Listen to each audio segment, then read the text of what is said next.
Watu wetu, wakati viongozi wanakuja pamoja, mambo mazuri yanafanyika. Wakati Jaramogi alisema Kenya haiwezi pata uhuru kama Jomo Kenyatta ako korokoroni, tulipata uhuru na tukuwa na matatizo. Wakati Raila Odinga alisema Kibaki tosha, tulipata ushindi, si ndio? Wakati Uhuru aliwachia Kibaki akapata ushindi.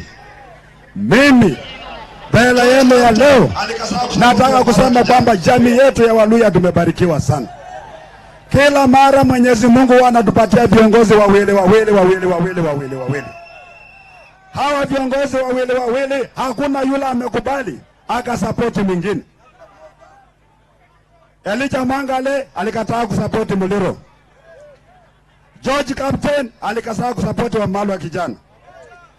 Musikari Kombo na Mugisa Kitui walipingana mpaka Wetangula akapita katikati.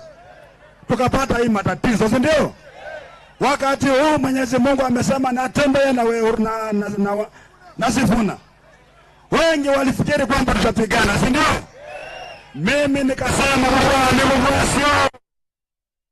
Lazima tushikane sisi ili tumuondoe Kasongo kutoka kwa kiti.